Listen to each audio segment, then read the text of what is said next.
اس دور میں اور ہے جام اور ہے جم اور ساقی نے بنا کی روش لطف و ستم اور مسلم نے بھی تعمیر کیا اپنا حرم اور تہذیب کے آذر نے ترشوائے صنم اور گفتار سیاست میں وطن اور ہی کچھ ہے اور ارشاد نبوت میں وطن اور ہی کچھ ہے. ہاں جی اے پھر جدو پڑھیا ہوتا نا ایک بار مشرف نے تے انہیں کدی بھی نہیں سی کہنا پہلے پاکستان. ہاں جی اقبال دا پڑھیا ہوتا نا گفتار سیاست میں وطن اور ہی کچھ ہے اور ارشاد نبوت میں وطن اور ہی کچھ ہے. ہاں جی ارشاد نبوت میں وطن اور ہی کچھ ہے. سیدنا صدیق اکبر نو کیا جناب ان حالات لشکر اسامہ بار نہ بھیجو, حالات کوئی نہیں ٹھیک, مدینہ پاک تے حملہ ہو جانا ہے, مدینہ پاک خالی ہو جانا ہے. تو گفتار سیاست میں وطن اور ہی کچھ ہے اور ارشاد نبوت میں وطن اور ہی کچھ ہے. حضرت سیدنا صدیق اکبر فرمایا مجھے وطن کا جھانسا دے کر حضور کے فرمان میں ترمیم کا حکم دیتے ہو؟ فرمایا لشکر اسامہ ایسے ہی جائے گا جیسے میرے آقا نے حکم دیا, باقی میں رہ گیا میں اور اندر جو پردہ دار عورتیں بیٹھی ہیں. اے امام عبدالرؤف مناوی تے انہاں پردہ دار عورتوں دا نام ہی لیا, لیکن میں نہیں لینا چاہتا. جس قوم نو لا الہ الا اللہ نہ دی ہوئے تو انہوں تے الجھن وچ پانے والیاں باتاں نا. ایدے امام عبدالرؤف مناوی لکھیا کہ آپ نے کیڑی ڈاڈی گل کی تھی. آپ نے فرمایا کہ جنگل دے درندے آن تے صدیق نو بھی ٹنگو نپ کے لے جان, دروگ کے لے جان. مدینہ جے خالی یہ بندہ کوئی نہیں تے جنگل دے درندے آ گئے تے پردہ دار عورتاں جڑیاں اندر بیٹھیاں انہاں نو بھی ٹنگا تو گھسیٹ کے لے جان. لان فضت جیش اسامہ تک کما امر رسول اللہ, لشکر اسامہ ایسی جائے گا جیسے میرے آقا نے حکم دیا, اس میں کوئی تبدیلی نہیں.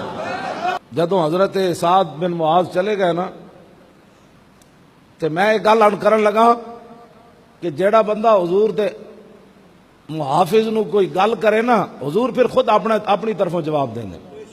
حضرت سعد دی جیڑی رگے اکھل کٹی نا اس نے تیر چلاندے ہویا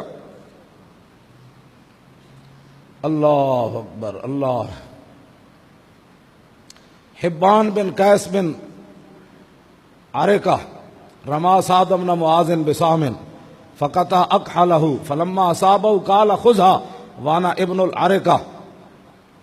اور رسول اللہ نے پھر اس کا جواب کیا دیا, عرق اللہ وجہک فی النار.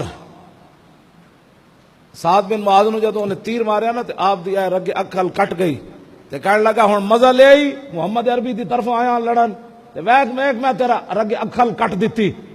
تے نبی علیہ وہی لفظ حضور نے پھر لے کے وہ کہنے لگا انا ابن عارقہ. تو میرے آقا و مولا نے سعد بن معاذ دی طرف جواب دیتا, فرمایا عرق اللہ وجہک فی النار, فرمایا اللہ تیرا چہرہ اگ جلا دے, تو میرے غلام نو تیر ماریا. بس اے گل ہے جیڑی قیامت تک ناموس رسالت ہوتے جڑا بندہ خالی گل کرے اے سانو کدی بھی پریشانی نہیں ہوئی. لوگ ساڈے بارے بہت بک بکارے کر دین, لکھاں واری کوئی کرے, اسی جنہ دا کام کر رہے ہیں جواب ادھروں ملے گا انہوں.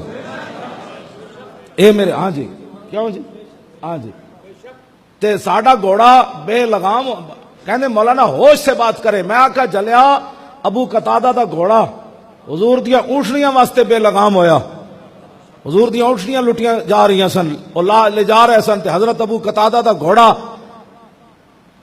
ساڈے کیپٹن طارق صاحب کہندے میں گھوڑے بھی اگے اگے جاندے ہیں جی. یہ کہندے نا بھائی صحابہ نے جدا کیا نا بھائی گھوڑے اسی سمندر ڈال دئیے تو اے مطلب نہیں سی کہ بھائی گھوڑے پیچھا نہیں, گھوڑے بھی انج صحابہ نو کردے سن چلیے جی چلیے. ہاں گھوڑے دے جسم صحابہ نو اگے کر رہے سن کہ چلو جی اے سمندر پاؤ گھوڑے اج کی کرنا ہے تسی. حضرت ابو قتادہ دا گھوڑا بھی انج کر رہے سی, چلو جی حضور دیاں اونٹنیاں لٹیاں جا رہی ہیں تے تسی اجے سپیڈ نہیں پکڑی. حضرت ابو قتادہ نو وہ گھوڑا کہہ رہے, حضرت ابو قتادہ انہوں چھک دے سن, یار رسول اللہ جے جا رہے ہیں تو پیچھے چل. گھوڑا کہے نہیں میں اگے جانا. پھر وہ چھکن آخر پھر گھوڑا ہی سی جڑا قابو نہیں سی آ رہا. میرے آقا نے مڑ کے ویکھیا کہ ابو قتادہ دا گھوڑا میری اونٹنیاں دی ناموس واسطے بے قابو ہو رہا. تو میرے آقا نے نہیں فرمایا ابو قتادہ روک گھوڑے نو, اتنا کی جلدی ہے. جدو گھوڑے دی بے قابو ہونا حضور نے ویکھیا تے فرمایا امد یا ابا قتادہ صاحب کلہ, فرمایا ابو قتادہ تو گھوڑے کو لے کر چل, اللہ تیرے ساتھ.